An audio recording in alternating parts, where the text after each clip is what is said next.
Greetings and welcome to another episode of Shabam, the DYOJO Podcast. Those of you who are watching on video will notice that Frank has a new shirt. He finally changed his shirt. That's right, our friends at Single Speed Screen Printing hooked us up with these beautiful shirts based on kind of the modified logo for the DYOJO Podcast. We're always moving, shaking, mixing things up. If you by chance want to purchase one of those bad boys, let us know. We don't, have a formal process right now, so send an email or a DM and we'll figure it out because there's no DYOJO Podcast store yet. Why would we do that? Anyways, excuse me, not Corona. Stop pooping. Recently I had a piece published with the Insurance Nerds. That's insnerds.com. A really cool community of, various people within the insurance hemisphere. Some great concepts and ideas and keep you on your toes, but we published with them the role of the workplace in elevating justice. So the subline is, by focusing on what we can do from where we are, we can make changes that lead to better long-term outcomes for all. So it's a bit of a long article, so those of you who don't like reading long things probably will hate it. But I wanted to highlight one thing. It's funny, in the discussion about minimum wage, right? Federal-based minimum wage. I think too often business owners and managers get a pass on the discussion of living wages because we join the war of words over federal and state minimum wages. So that's a mouthful. But businesses have the immediate authority and responsibility to determine whether their wages are providing their team members with living wages in relationship to their market. I got a big eye-opener moving from Eugene to Seattle on, the scale of wages, cost of living, and those kinds of things. And so it's always interesting. We say all the time in our industry, where $15 an hour is becoming the minimum wage in many places. And if you want to argue or fight against it, I think you're fighting a losing battle. Especially if someone can flip burgers for $15 an hour, as opposed to crawling through a crawl space filled with poop for the same amount. We're going to have to figure some things out to stay competitive. And so, how many are asking what they can do, come up with simple options, ways of incentivizing. Skylar Lewis talked about that, that was episode 19, talked about unique ways to get your team engaged and compensate them clearly. And a lot of our other guests have talked about different ways of doing that. And so it's if you think it's crazy, so this is the part I wanted to get to. If you think it's crazy, there is a CEO, Dan Price, in Seattle. So the company's called Gravity Payments. And so they process payments, many of them for like restaurants and those kinds of things. So he developed a company that tries to get lower rates and fees for companies that process a lot of payments. But he, I think the average wage in his company, if I remember right, in the Inc. magazine article, was somewhere in the $50K range. But when he sat down with his employees, he realized that wasn't getting it done. And so he made a decision, not a large company. He was making $1.1 million a year, which, sounds amazing. But he decided to cut his own salary as the CEO and founder down to $70,000 annually so that he could raise the minimum wage in his own company, not to $15 an hour, but to $70K. Now, just for $15 an hour is what, $31,200 if I remember correctly. So $70K annual minimum wage in the company. And so Inc. magazine does a great write-up on how this extreme change invigorated the team and led to soaring profits. It's crazy. take care of your people, they take care of the company, right? And some people complain, oh, well, that's not been my experience. You might want to dig a little deeper there.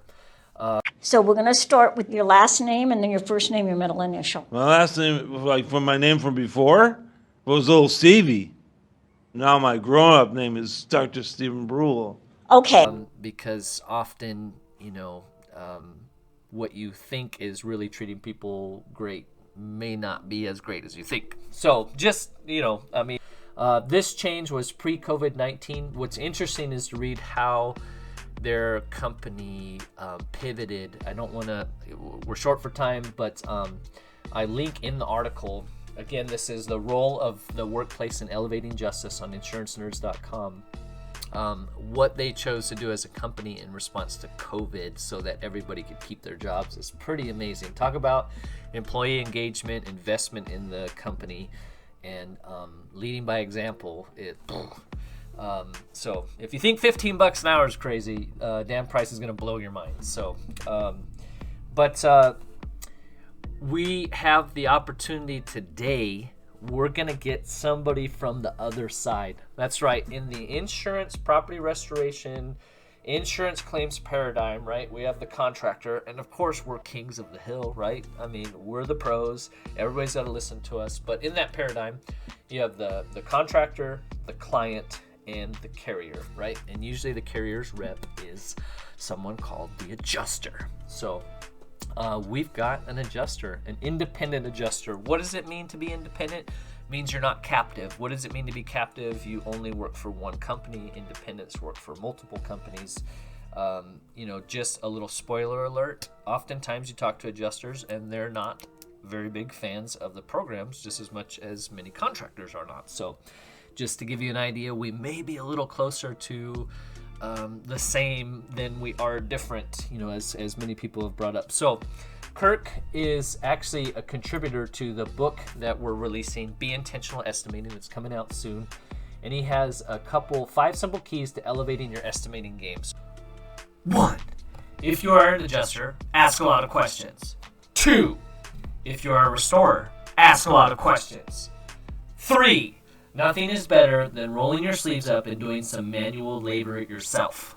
4, get out in the field and observe restoration work being done. This goes for adjusters and restorers. And number 5, reach out to your peers. Ask them to review your estimates and review theirs. You can learn from each other. Boom. Boom. So there's some knowledge for you. So about our guest, Kirk Matthews.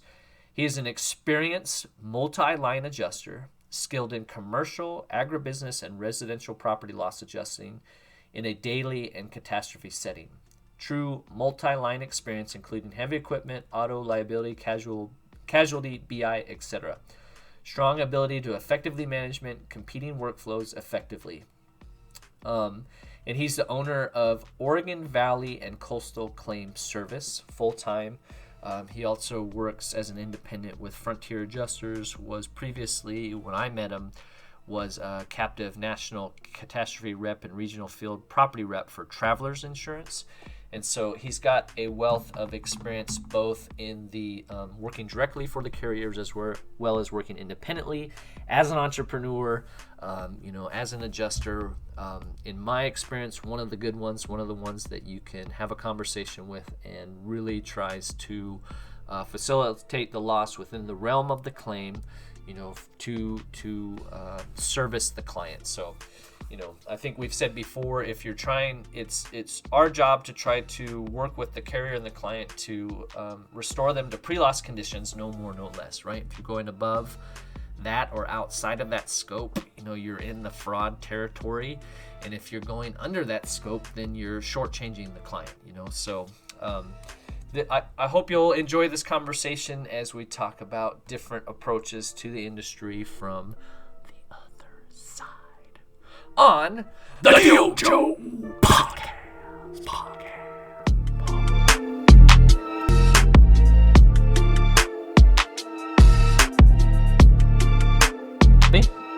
Yeah. All right, well, we are here with Kirk Matthews from Oregon Valley and Coastal Claim Services. That's a mouthful, Kirk. OVCCS, but it's very specific. So obviously you're in Oregon, based out of Salem, right? But that territory, what is your territory? Portland to the coast? Yeah, exactly. So I Do you go to would say Bend all that often? almost never. Nice. Like almost never. It just kind of seems like it's a different world over there, and there's a different set of people. I would, but Yeah. my world is pretty much Portland to Eugene, Okay. and then once a month I'm in Longview. Once a month or twice a month I'm in Roseburg or Bandon. Oh, dang. And kind of all over the coast and all over the valley. So mostly on the I-5 corridor. Mostly on I-5 corridor, yeah. And so for those that aren't familiar, sometimes you go up into southern Washington and then down almost to California, huh? Yeah. So, I mean, really, I go about 2 hours north and 2 hours south. Yeah. 2 hours west. I mean, the coast is just kind of a different gig because it's tough. There's no direct route sometimes. Yeah. Well, I don't recall. Are you originally? I think you're not originally from Oregon. Is that correct? No, I am. Oh, Yeah. Okay. Which is a weird thing, when I kind of lived all over. I was on a cat team, and I lived in the Midwest, and That's kind right. of have been, all over. But then when we found out we're having kids, ended up back in Salem, which if you're not from Oregon, Salem is, it's like it's just a big government town, right? Yeah. There's a Capital. state office and safe, and that's, nothing too exciting. But it's been a real come up for my career, frankly, because I can go north to Portland and south to Eugene, and it's central for everything that I never really planned it that way, but it has worked out great. Yeah. Yeah, it's unique. And so in Washington, Olympia is further south than Tacoma and Seattle. Seattle's obviously the metro area, and Salem in Oregon is kind of central to everything. So it's pretty unique in that way. Well, so that's what, obviously you're an independent adjuster. So that means you're not tied specifically to a carrier, but when we met, you were captive. So I couldn't remember if you started in Oregon and then went on the road and landed in Oregon. So let's get a little bit into your origin story. How did you get into the adjusting world? Sure. I never really, so I guess quick way back, right? Like I grew up in Oregon, went to the University of Oregon in Eugene. Nice. Graduated, went to work for Enterprise Rent-A-Car. Okay. Did some things in there, but went to work for Enterprise Rent-A-Car. Was with Enterprise for 6 or 7 years, and then there's a point where you need to kind of move on, and it seems like there's a lot of people. I looked around and saw a lot of people going to work for insurance companies. And at that time, I was working literally 70, 80 hours a week. And the thought of an insurance company where you work 40 and in an office all day long sounded delightful. So, and at that time, Travelers Insurance had just opened an office in Lake Oswego, which is pretty close to where I lived. Mm-hmm. And so I ended up working at Travelers in the auto department. Basically, taking phone calls, handling auto claims, making not estimating autos, but making liability decisions, auto accidents, and getting people paid for that stuff. And then once you're sitting there at an insurance company, I look around and I'm like, well, after a year or two, I was kind of tired of sitting in the office. Sure. They started needing people for to go on cat duty. You ready for the hurricane? So a lot of insurance companies train, kind of like cross-train different departments. Yeah. So somebody sitting at a desk handling auto claims gets trained on how to write a roof estimate. Okay. And then they get sent out to, in my case, I went to Montana a lot in a couple year period and wrote hail claims. Was Montana? I know Colorado's got a lot of hail, but Montana does as well, huh? Yeah, Billings got hit really hard, like I think a couple years in a row. Huh. And, you know, before I even knew Xactimate, like I'm up on a roof creating like a diagram of the roof. I think this is really before most of the roofing tools were there in Xactimate. Sure. I'm like pretty much just manually entering in all of the dimensions. Okay. And the roof line items and putting it in there and issuing payments and then going on with life. So anyways, like I was volunteering to go on CAT duty, but for what that meant for me was they sent me to Montana. I lived in a hotel at the time. I was single. I just got divorced. Yeah. And I was like, send me to Montana. I'm more than happy to get out of town. Yeah. Right? And then, you know, I didn't really have any background in property. And so then I just started, you know, doing that more, and then got hired from the auto department, went to the property department. Okay. And then got all the training there. And what that meant was at the time it was like, I want to say 8 or 9 weeks of training in like this huge, they call it Claim University. It's a great, they have literally a house inside a warehouse, you know, like the farmers commercials. Yep. It's very similar to that, where you do, you know, a couple weeks of policy training and then several weeks of Xactimate training. And you learn all your materials and all your trades and all that stuff. Do they do any kind of hands-on like deconstruction or dry out or putting things back together? Huh. Like pretty much all of that. Yeah. They travelers. Yeah. Having said that, you know, you get done and you think you're ready to go, but I really what's going on? Yeah. I would love to go back to that training now to like learn all the things that I didn't really pay attention to at that point, you know. But travelers, you know, I felt like they did a really great job of training me. They got me probably the training that they gave me was probably equivalent to at least a level 2 certification in Xactimate. Okay. Easy. I mean, and I don't know what level 3 looks like, but that's where you can sketch spiral staircases. and to be honest, like I've never found like a right? Like, is it really going to be accurate? Yeah. The spiral staircase, in my estimate, is going to be a bid item. So I think this is a question that a lot of people have when we were talking about this a little bit offline. What's that? But hold on, another step. So then I was staffed in Eugene or in Salem with travelers. And then I went to their CAT team, which is where at least people in the Northwest, like you get a ton of exposure to kind of the world of property claims. Yeah. And did that for a couple of years. And then found out we were moving back to Oregon. Were you, drawing a blank on a word, like dispatched during any of the hurricanes? Is that like that level of CAT? Were you out on like Sandy or something like that? So it was like a weird 2 years. It was after Katrina. Okay. I believe that Sandy, Sandy was in New York, right? Yeah, New Jersey. Jersey, and I think it started going south.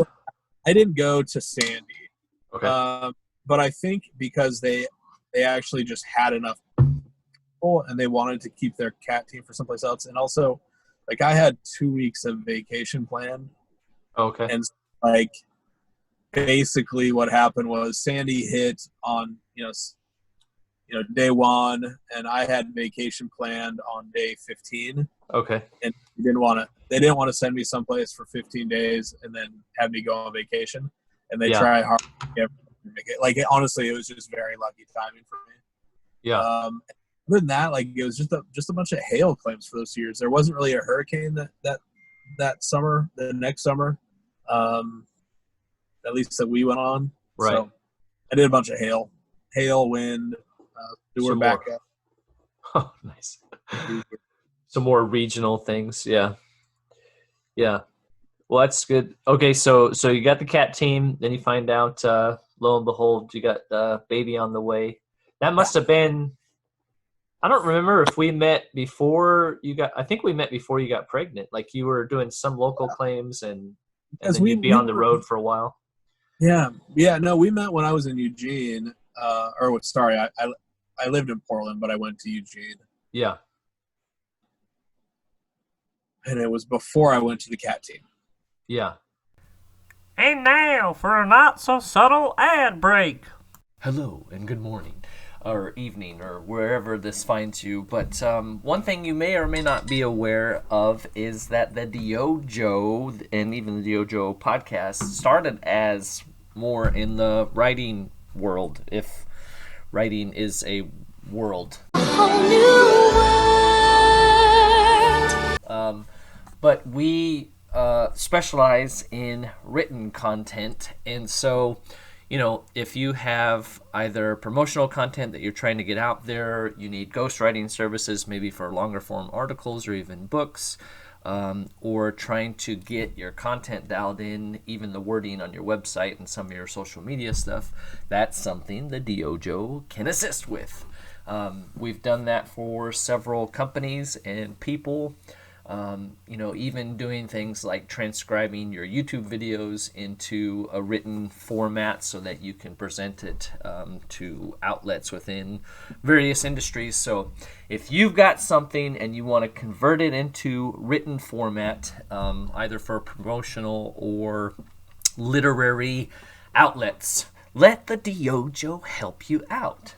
Wow, what a totally amazing, excellent discovery. Not! As we've said before, why write for yourself when you can pay someone else to do it, right? And then you can do the things that you more enjoy or specialize at, and our mediocre writers can help you, get that content out there.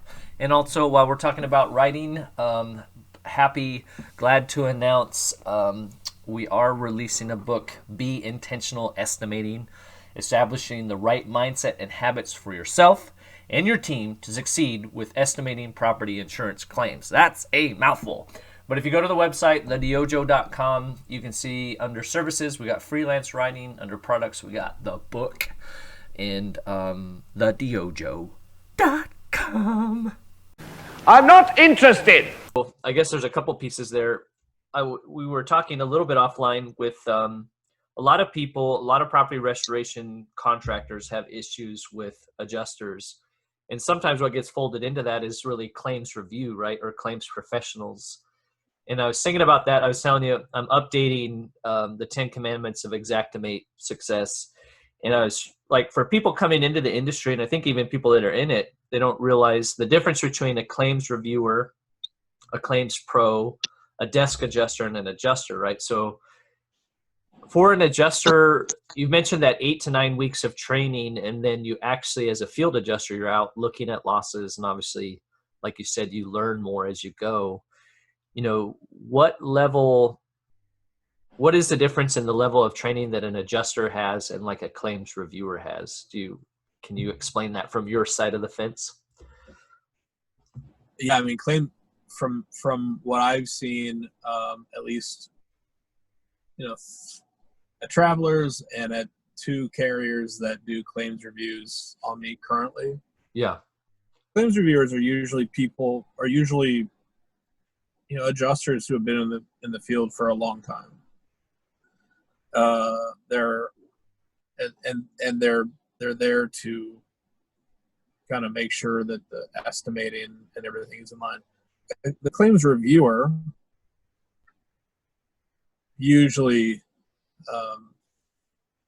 they usually have just are kind of like old dogs. Like they've been around for a really long time, and honestly, like they usually know what they're talking about. For claims reviewers, that's been your experience with, yeah. Well, and we might not be talking about the same people. Claims reviewers, the people that come behind an adjuster and review what the estimate that I write. Yeah. Those people usually know what they're talking about. If it's somebody sitting like, well, I think I would call that a desk adjuster, right? Somebody that if it's going through a carrier that has, well, I guess I could say there's two sides of that. It can either go to a claims center that seems like it's staffed with people like you talked about that just got out of college and were handed a script, and it's like red line all of these line items. Or sometimes you get like the claims reviewer or a desk adjuster. And again, that could be, it seems like it's extreme. So either somebody that knows what they're doing and has had claims experience, but maybe is running a team, or, kind of the kid that just has a script. It's such three-dimensional chess too, because there's so many other variables that come into it. It really depends on what company we're talking about. Yeah. There are some carriers that I won't work for. Yeah. Carriers that everybody is trained. There's carriers where nobody's trained. Yeah. And then also there's, as far as estimating goes, like it really varies. Like every loss is different and every city is different. Yeah. So it really just kind of, as far as like the desk reviewers go, it really depends on the carrier. Yeah. I would say that's accurate. Yeah. I find, and I think that there's a lot of things that in the mitigation world, like I'm not privy to. Like I don't see the reviews that you guys get. So I think that we're getting different sides of the company, right? Yeah. But at the same time, as an independent adjuster, I'm also put in a position where I'm going to write a sheet, and then often I have to defend it. Right. And that's where the similarities lie. Yeah. Well, that's what, we've talked about that on this podcast, and you and I have talked about that. And that was, some of our initial conversations. Of course, I wrote an estimate and I saw it this way. You wrote an estimate, and like I've told many people, ours were probably the closest. You think you're from the line of adjusters that have been in the field, learned it, and want to do right by the client, right? And so you have an understanding of how things get taken apart and come together, through your years of experience. But Dale, Power tools. Dale, no power tools. Oh, what? No power tools. You know what? I forgot I have to brush my teeth. That is not your toothbrush. There's the claims review where it's trying to find an accurate assessment and put a strategy together to put it back. And I think that's what a lot of people don't understand. And so you got the client, the carrier rep, which would be the adjuster, and then the contractor. And those parties, our job is to put that client back to pre-loss conditions, right?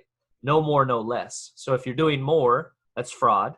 If you're doing less, you're shortchanging the client, right? So obviously there's a lot of gray area in there, and that was the conversations that we would have is help me defend this. If we're seeing this so differently, what am I missing? And then vice versa, you would say, I understand what you're trying to accomplish, but if you use this, this, and this, that'll work with this carrier, right? And especially when we first met, you were working with Travelers, so you were very, very familiar with, okay, this is what my boss will approve, and this is what they won't approve. And sometimes it's weird, and sometimes it makes sense. But I guess maybe in that broader context, I think that's the value here is how do contractors, what do you see as some of the most common mistakes maybe contractors make? And I know you can say that from two different perspectives. I don't know if that's two categories, if you're working for somebody that works directly for the carrier and somebody that's an independent. that might be two different things. But what are some of the common mistakes you see that really? The big ones, and I honestly, I forgot what I wrote down, but here's the one that's popped into my mind right now is, well, I don't know. I mean, when we talk about contractors, are we talking about restoration contractors that do this every single day, or are we talking about? I deal more. I deal more with the general contractor that does a couple water losses a year. He does a remodel. He kind of is all over the board. Well, I think I would say the majority of the people that listen to this are probably familiar with Xactimate, and the majority of their business is within the insurance world. There's a lot of independent people that are getting away from Xactimate, but everybody kind of understands that vein. So I'd say let's talk to primarily the contractor that focuses in the restoration world and utilizes Xactimate. So, number one, you got to have notes about what's going on. Yeah. But it's important. I think it's important to not necessarily, I don't know. I kind of see the boilerplate notes coming from a mile away. Yeah. So you don't need a note on everything, but we want to make sure that we know if there's something that's kind of standing out, we want to know why we did it. We did this way. Too many labor hours in general is kind of a big one. Yep. Too many, and the insurance industry has kind of beat that one in there.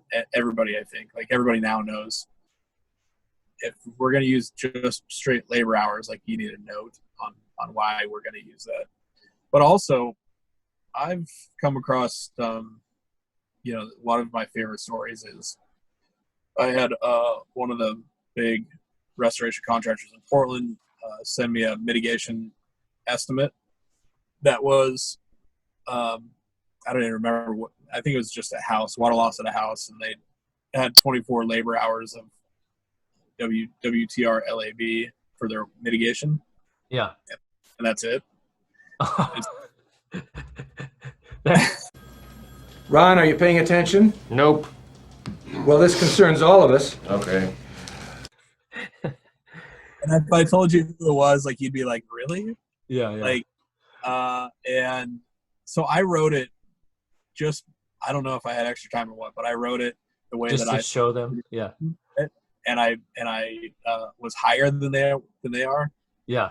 And I sent it back to them. I'm like, here's, if you actually write this correctly, it would save everybody a lot of time and you'd make more money. Yeah. Yeah. The labor hours are not necessarily correct, Well, and the labor rates, I mean, that's a big thing in, our community is getting those labor rates adjusted correctly because, the labor rates are not necessarily dead on. Collective. Yeah. But also, I see, and I don't, tell me if this fits into your world, but also I see other contractors who do just this isn't an Xactimate. Outside of Xactimate, I see other contractors doing straight, we just charge $60 an hour straight, right? Yeah, that's great, but that doesn't really work for demo. Right. And it doesn't really work for landscaping. It doesn't really work for electrical either. Yeah. Yep. It's just not accurate. And so that kind of throws things off.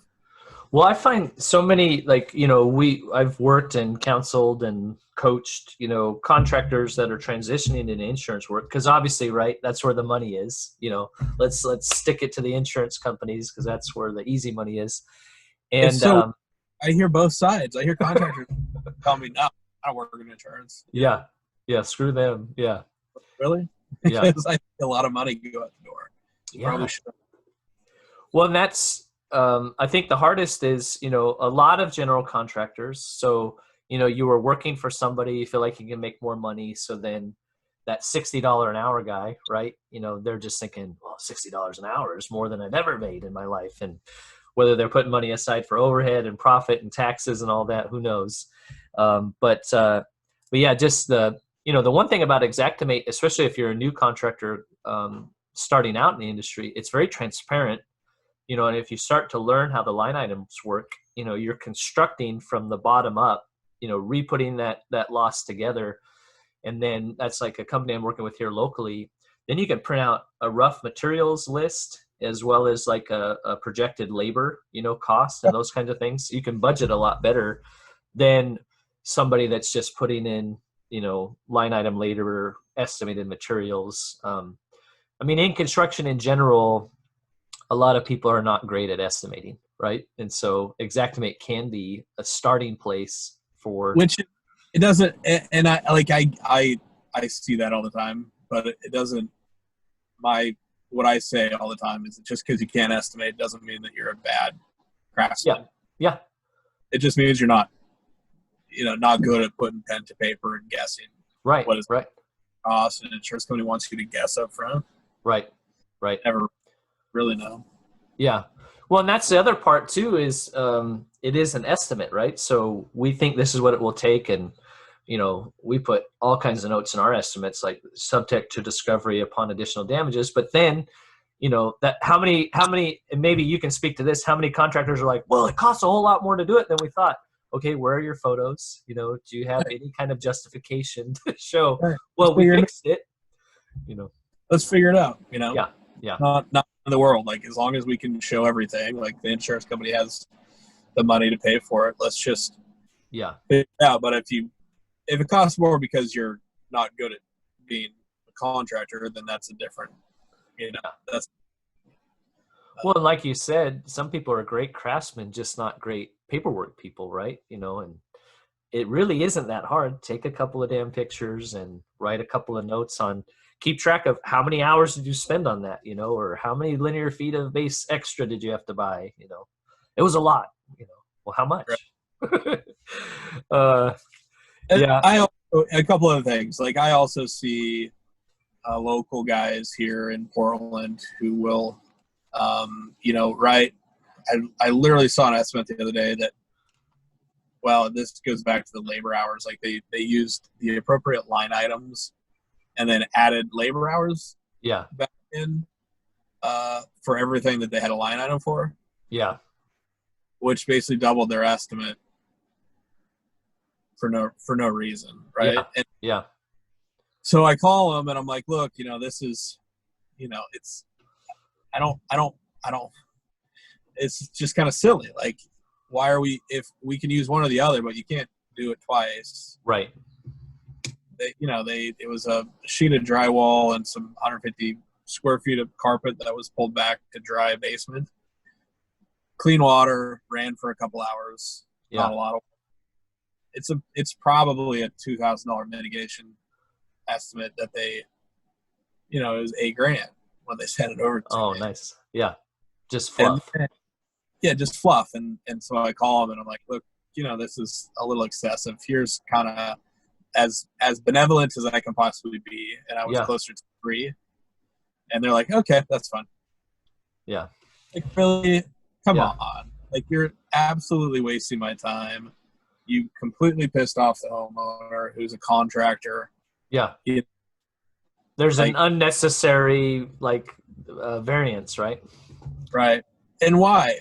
Because an insurance company is going to knock you down anyways. Right.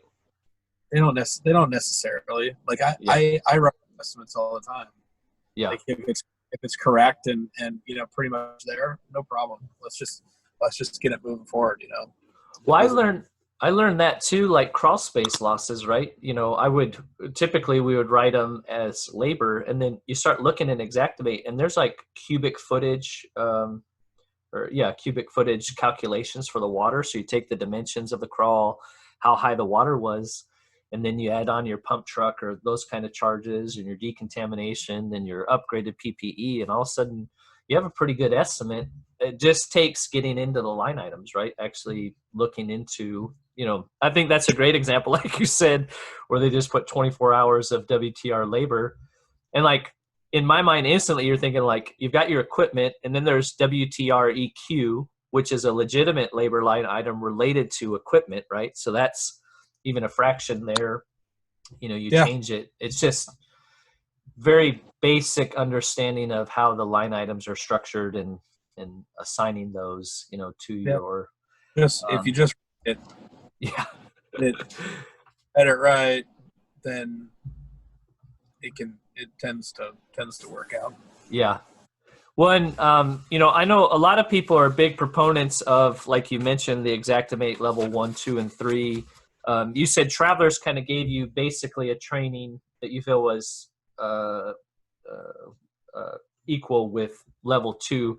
Had you ever pursued actually getting Xactimate certified? Or I had a carrier ask me to get level 2 certified last year, and I looked at it. I'm like, I already know all this. And yeah.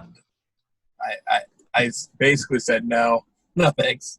Well, do you ever have people throw that at you? I am a level 3 Xactimate certified. It's like, okay, congratulations. Right, exactly. But it doesn't teach you it teaches you how to use that software. It doesn't teach you how, going on in the market. Right. Which is different. Well, and I think your notes, which are I've incorporated into the book, is one of the things you recommend is just get out there and walk a loss, right? Go out there when the restoration contractor is doing mitigation and see what it takes to take something apart. And you mentioned even tinkering around your house, right? You've got a house and you start doing some tile and property would be required to own a home. Yeah. And do maintenance. Yep. Because you figure out how long things actually take. Well, you mentioned the nemesis of Xactimate is a drywall patch, right? There's what is the patch line item now? I think it's up to 185 or maybe it's 285, or that's the minimum. But it's the worst when you have just the small section of drywall and that's all that needs to be repaired, because everyone knows, what it takes to get that back to where you can't see it, it takes some skill. Drywall takes a lot of skill. A drywall guy, every single time you talk to them, they're like, oh yeah, I can match that, no problem, right? Yeah. That's easy. I can match that. General contractor, every time you talk to them, will say, no, you got to skim the whole ceiling, right? Yeah. It's just a matter of it's the matter of somebody, the general contractor has to stand behind, what their work product. The drywall guy has a layer between them and the homeowner, I suppose. Yeah. Well, but if you hired a handyman, you can get different levels, but you're talking 250 minimum, to have somebody come out and do a drywall patch, because it's going to take 2 or 3 trips. I cut my teeth when I started my company helping electricians. You put a new box in, a new panel in, and they're always smaller than the old one. So I got real good with 5-minute mud, but yeah. That's also in a closet, it's not usually right out in the middle of the hallway. So there's some give and take, with the homeowner and the contractor saying, I'll get it done in one day. But you got to understand, this isn't going to be the best, so, but there's some tricky textures out there too. So I don't know. It was very, encouraging working with you, because you knew the industry, right? And you've listened and worked with contractors, and I think that's probably why you still have a career in the industry. But you play both sides of the fence, and I think that's. At the end of the day, obviously there's bad characters in both, right? There's terrible contractors, there's terrible adjusters, but for the most part, people are just trying to do their job and go home and enjoy their families, right? For the most part. That is that. And from an adjuster standpoint, they really just want to, they're trying to justify, what they're back for, right? Yeah. And they if it's in Xactimate, if it's a straight line item from Xactimate, nobody ever really questions it, right? Because Xactimate already has done all of that research for you, right? So yeah, so that's if I'm putting myself in the position of all adjusters, is kind of, if it's proven exactly, that makes it so much easier. Right. Than anything else. And, anything kind of outside the norm, too many things outside the norm kind of make it difficult and throw up red.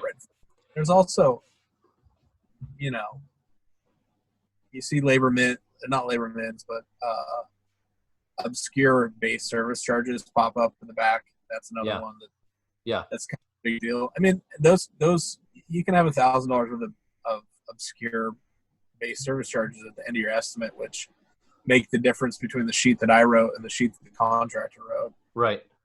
And then also, the other big one that I deal with is often contractor, and this is less Xactimate specific, right? But contractors that don't work in the industry often they want to kind of cover their butt. Yeah. Like, because they don't realize that you can have a supplement and the whole thing. Right.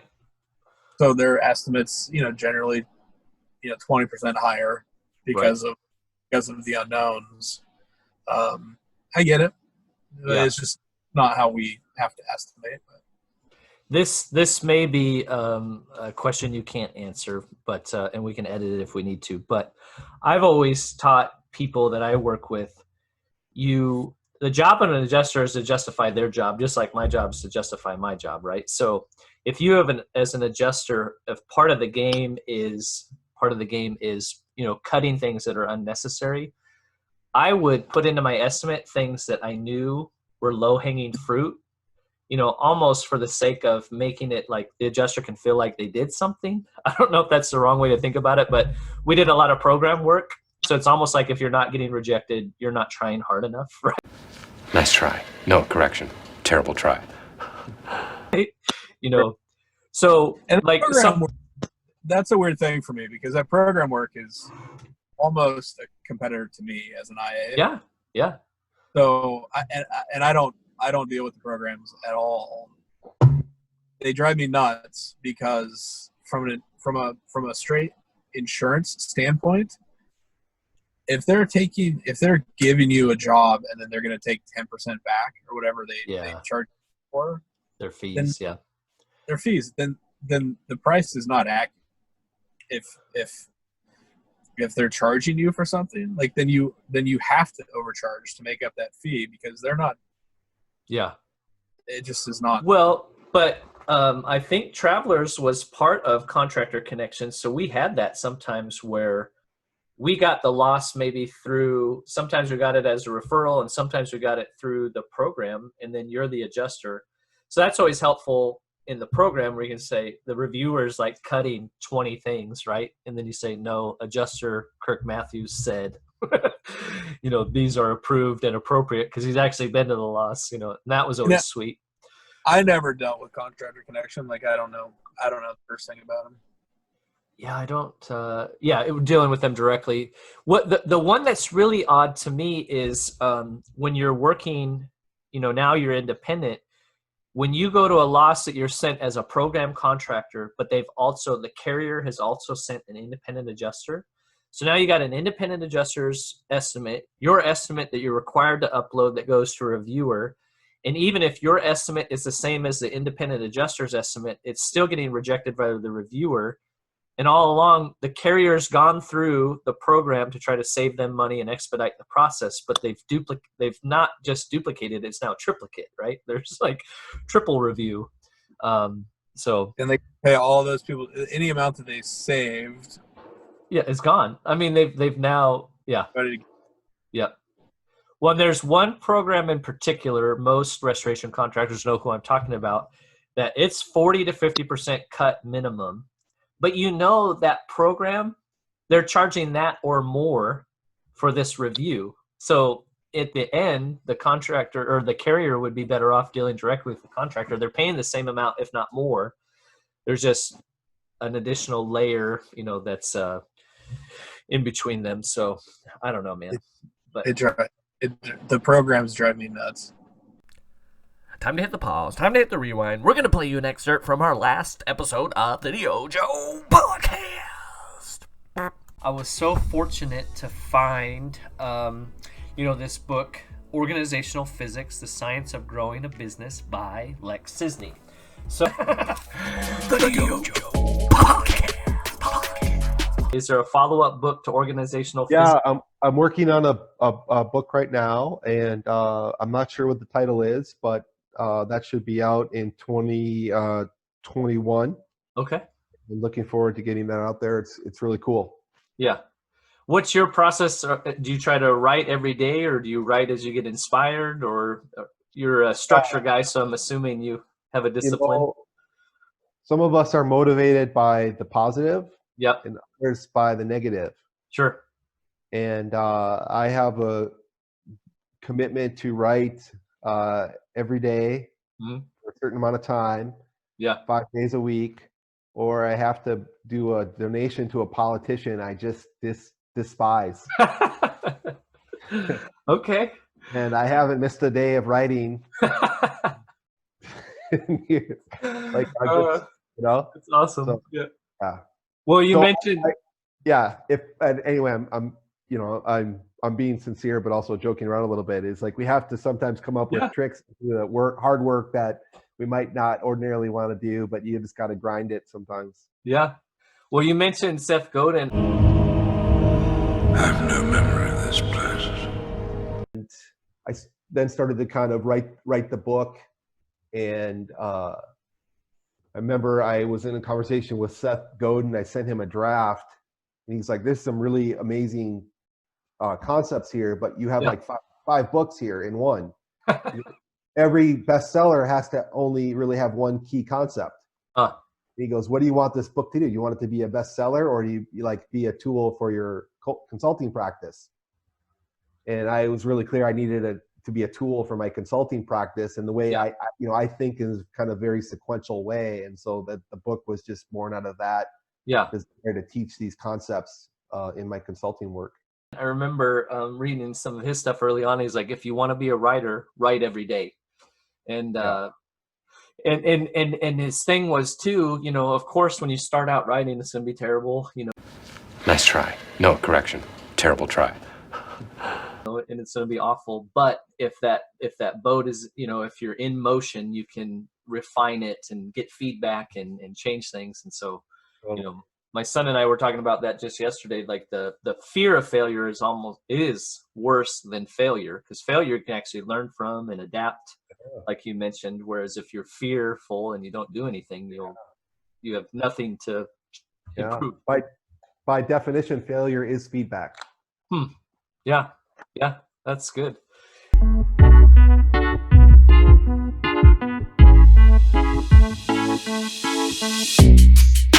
Well, so to go back to my question, do you believe that low-hanging fruit is helpful? Is that a question you can answer?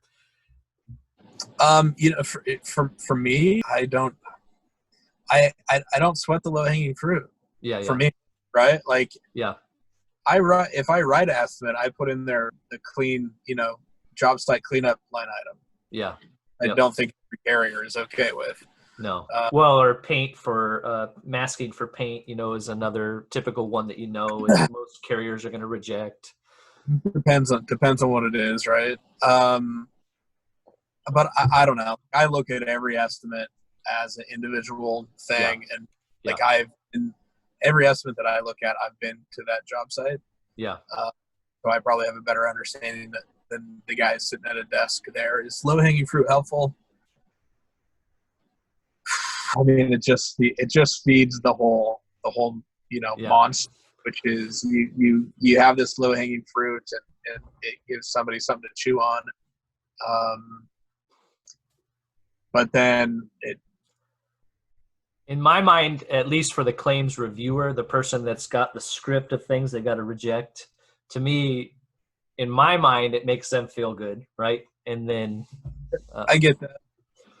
It's actually, it's just covering up though the fact that there's plenty of, if you have 100 line items, 33 are high, 33 are low, and 33 are dead on. Yeah. You know, there are line items that are high in Xactimate. Yeah. So it just kind of covers up that fact. You know, nobody talks about the line items that are too high. Yeah. Everybody talks about the line items that are too low. In auto repair with insurance companies, when there's a supplement, they ask for invoices. Yeah. For parts, right? Yeah. And not for labor, but they ask for invoices for parts. And that hasn't hit property claims yet. Wouldn't surprise me if somebody, you know, tried to start do it. Yeah. Because then all of a sudden, like, you could lose money too. Yeah. Yeah. And right now, nobody in property insurances. You can only ratchet up. You can't ratchet down. Right. You know. Right. And also, like, you could go backwards. Yeah.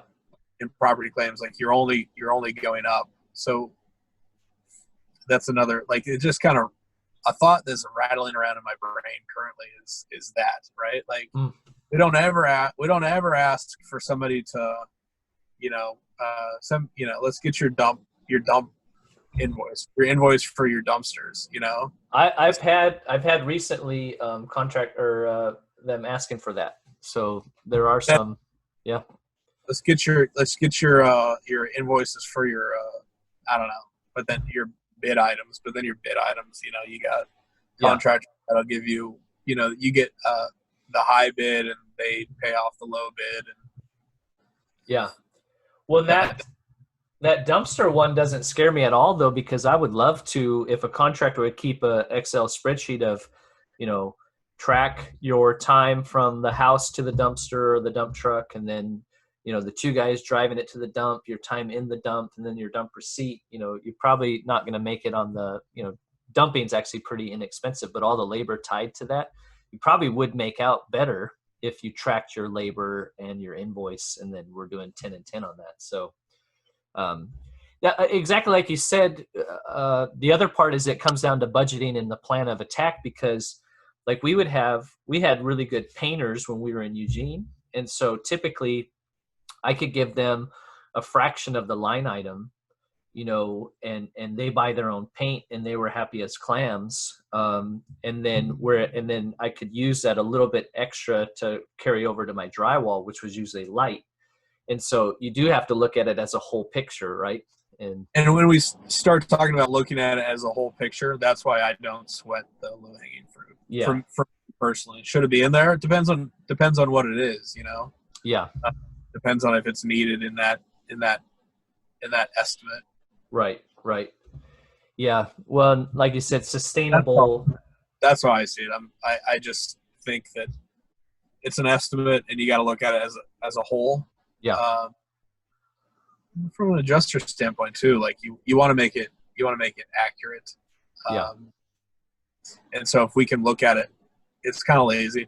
If we can look at it as a whole, then that tends to get the claim wrapped up quicker than if we, you know, kind of put our thumb on every single thing. Well, that tripping over dollars to pick up dimes, right? You know, you're fighting the wrong battles. I think, yeah, that's you know, I think every contractor knows there are still good adjusters out there, and you know, sustainable solutions is keeping people, you know, that are good in the industry and working with each other. Let me bring a couple. I'm now remembering a couple things. Number one, we want to make sure that that you're charging for what work was actually done. And that one drives me nuts, right? Yeah. So if you charge, and that's really water mitigation, right?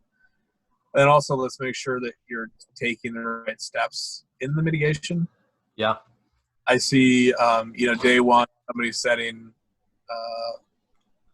blowers over a hardwood floor that has a particle board underneath it. Yeah. And you're not, you know, while you're not doing any good. Like, right. Or we tried to salvage the laminate. That was always funny for me as a restorer. We get the call like, my hardwood floors, you go out there, they're Pergo, right? Like, we're not saving these. Why should I trust you? You're the worst president we've ever had. President Davidson, don't call me again. Don't you understand? I've done enough for this country. It's time for me to have a break and have vacation. They are not gonna get saved. Set up a DU, and then do your thing. You know. Yep. Well, and that a lot of people have talked about. I know that probably carries more over when you were in the captive realm. You know, contact the insurance companies, get them on the horn, right? If you know this is Travelers and you know one of the Travelers adjusters, like, hey, are you on this claim? Mm-hmm. You know, that's like you're talking about. You go out, you stabilize, and the big ticket items, you want to make sure somebody signed off on it before you start ripping into it, because you don't want to put the client or yourself in a position where who's paying for this, you know? So just be transparent with the process. Well, we've taken a lot of your time, man. You've been very generous. Is there any other simple tips or simple things to stay away from that help make the relationship with an adjuster, you know, more agreeable? Here's what I'm working on currently. Anybody that's had, I don't know that you and I have ever had a negative conversation, right? But I have no problem tearing into somebody. Yeah. Believe it or not, like you and I maybe have never crossed that bridge, but I definitely will tell somebody exactly what I think about, you know, what's going on. And yeah. I am attempting to, and I'll be salty. Like I'm better than that, but like it can escalate. Yeah. I will be salty with somebody, right? Yeah. And if there's provocation, like I will cut. And then I'll make everything more difficult. Yeah. I should, right? But like sometimes you catch me at the wrong moment. And like, here's what I'm working on. Nobody's perfect. Everybody wants to be built up a little bit, right? And like everybody wants to like build these relationships within the industry. And I am attempting to start off like every interaction about an estimate that's written where I know that I'm going to need to cooperate a little bit. I'm attempting to start out with some sort of compliment or kind of like some sort of pep talk on how we're going to work this, right? Set the expectation. Set the expectation about the relationship, right? Okay. And I think that contractors can probably you know, adjusters are not necessarily, they're usually pretty smart people. Yeah. However, any sort of you know, negative interaction is probably coming from a place of insecurity. And it's coming from a place of like, I don't know what it takes to actually do drywall, or I didn't, right, when I first started. Yeah. So if I have some sort of like you know, negative initial reaction, it's usually just because I don't know what I'm talking about. Sure. And we could all probably do a better job of asking questions and realizing that the other person that we're dealing with is, you know, doing the best that they possibly can and not trying, you know, rip everybody off. There are plenty of people that are just trying to hit a home run on every single job. Yeah. But that's pretty rare, frankly. Yeah. We all should, you know, just try to work together and have it be a positive experience. So that's something that I am trying to do, is kind of just bring a smidge of goodwill to everybody. Yeah. I like that. Try to start the conversation off positive, but also lay down kind of the groundwork. Like, hey, this is, I'm a direct person. That's just, it's how I am. Right. And, but also like I've learned through the years that it's, you know, at least the first time I asked, it's going to be, I'm having a hard time justifying like this. What am I missing? Yep. You know, what am I missing here? It seems, you know, Xactimate isn't anywhere close, and you know, is it the time or the materials, and right where, you know, and pinpoint that one thing and figure it out, and then pinpoint the next thing and figure it out. Yeah. Well, and that's the thing. Xactimate is a cookie cutter program, right? It's designed for the ranch style home, the simple loss, you know, and so, you know, when it it veers outside of, or it goes into that custom arena, you've got to figure out ways to communicate that. And sometimes there aren't line items for it. So then how do you communicate that and hopefully work with the adjuster to come to an agreement on this is a plan of attack, so. And also a phone call is better than an email. Yeah. You can get people.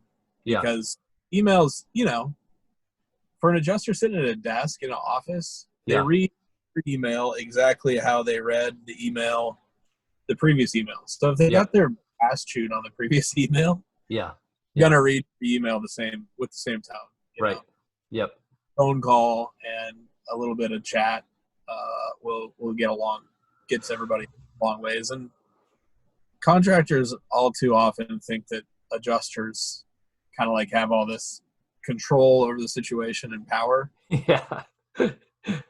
Like I hear that. I'm like, no, you guys you're the professionals. You're the ones that need to be done. We're just going to make sure the price is right. Yeah. Yeah. When you slow it down, that's what we're doing. Yep. We just want to make sure that everything's fair. But you got, I'm not the one doing the work. You're right. You got it done. And what I think that's what tips the scales, right? It's the adjuster or the carrier, right? The client and the contractor, and it's a paradigm. Everybody has responsibilities. I think too often contractors, absolve when you show up on the loss and like your insurance company's going to pay for everything. You don't have to pay for anything other than your deductible. This is going to be great. That's the wrong expectation. They have responsibility as well. And then, it's not just you write an estimate and the adjuster better approve it or else, like, and then there's plenty of adjusters that's like, yeah, you're not God, brother, So, yeah, but man, I appreciate your time. Hopefully this is helpful to some people. Like you said, I think we had some cookie cutter losses, and we had some, I remember the last one we had was trying to pinpoint, where a leak was coming from a pretty complex roof system. That was just before do you remember that one? Just before you left Travelers? Couldn't tell if it was the skylights or the peak, and I don't remember.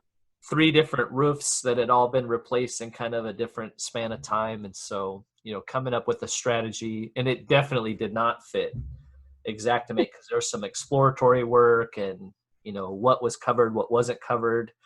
And then that whole conversation, hey, we'll do the exploration, but if it's determined that it's this or this, then this isn't covered. And so, which was, exploratory is covered though.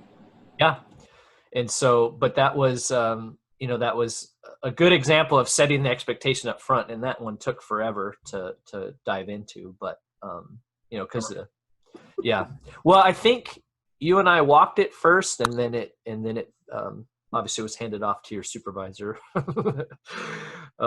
So sorry.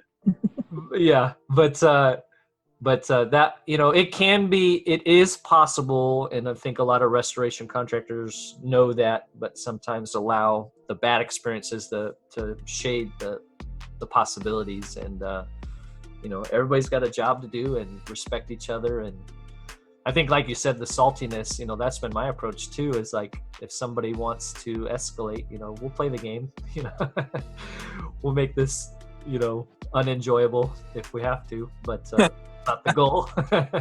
It's so much easier when you don't, right? Yeah. Yep. It's so much easier on everybody. Yep. So, well, good, man. Thank you so much, Kirk. And glad to see you're healthy and wealthy, right? Rolling in the dough. That's how adjusters roll. I'm one of them. All right. Well, that's a wrap.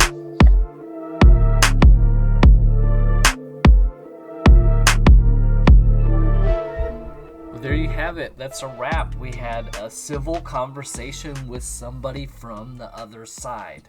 I think, for a lot of restorers, we talk about, the good old days. And I think I really do, one of the things that I enjoyed starting out in the industry is the relationships that you can build with customers and clients and even adjusters, right? So there's a difference between the desk adjusters that never see a loss, and the adjusters that go out in the field and maybe have had, they see it.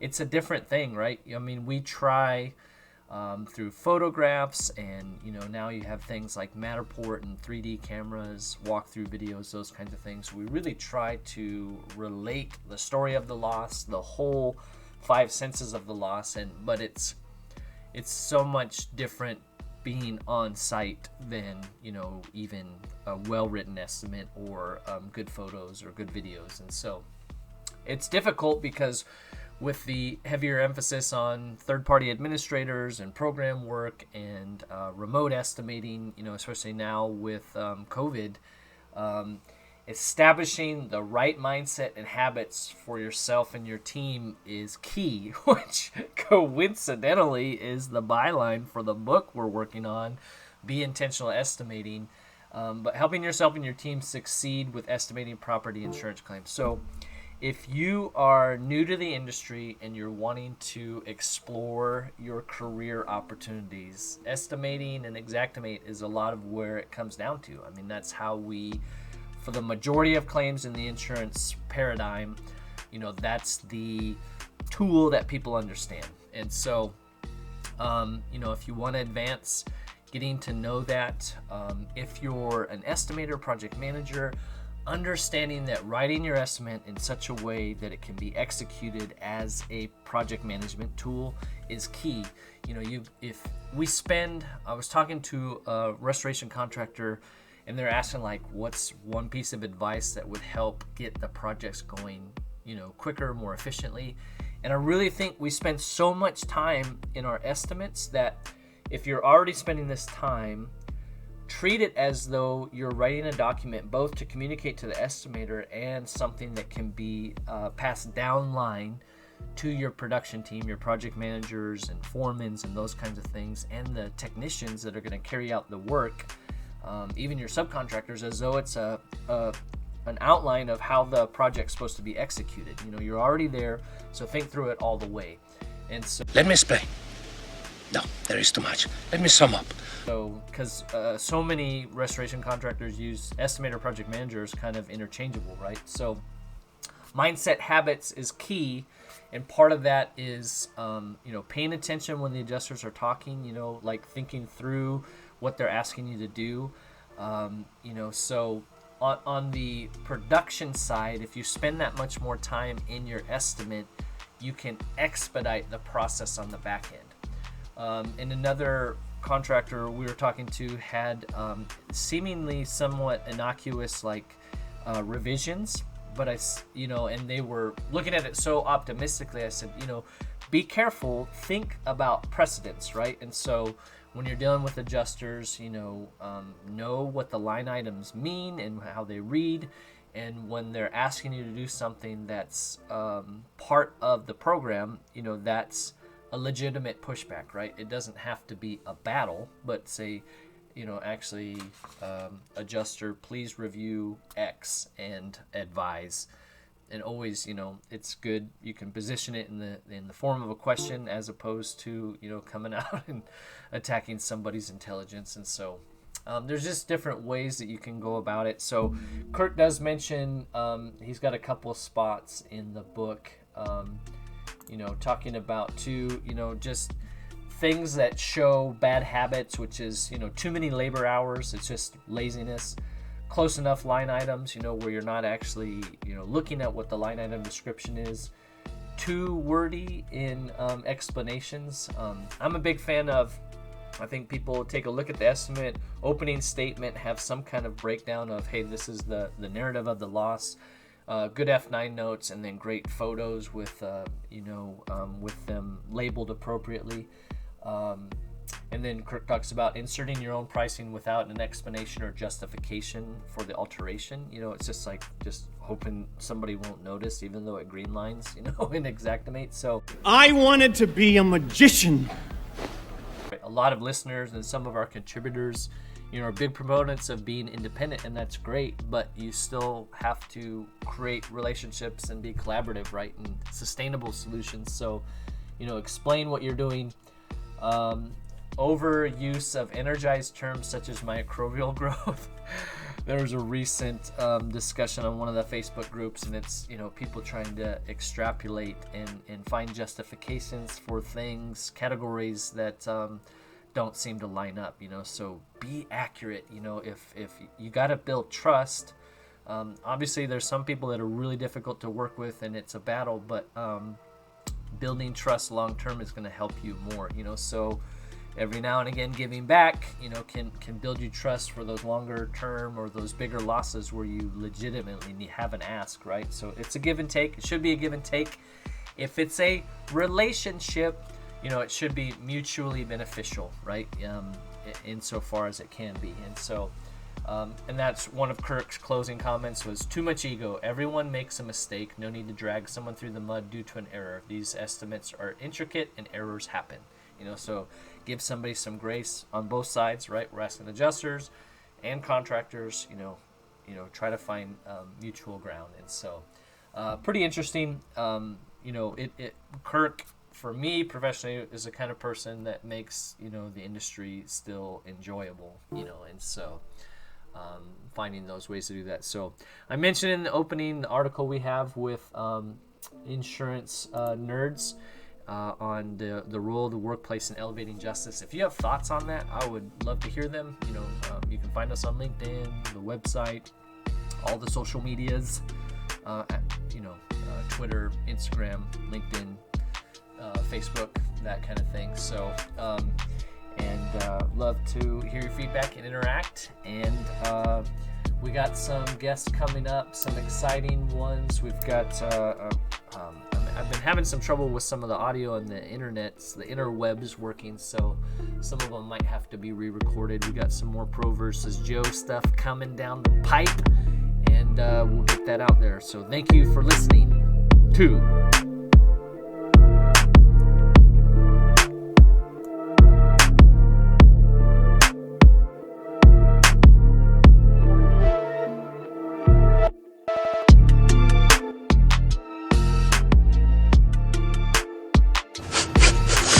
This is the stupidest thing I've ever heard.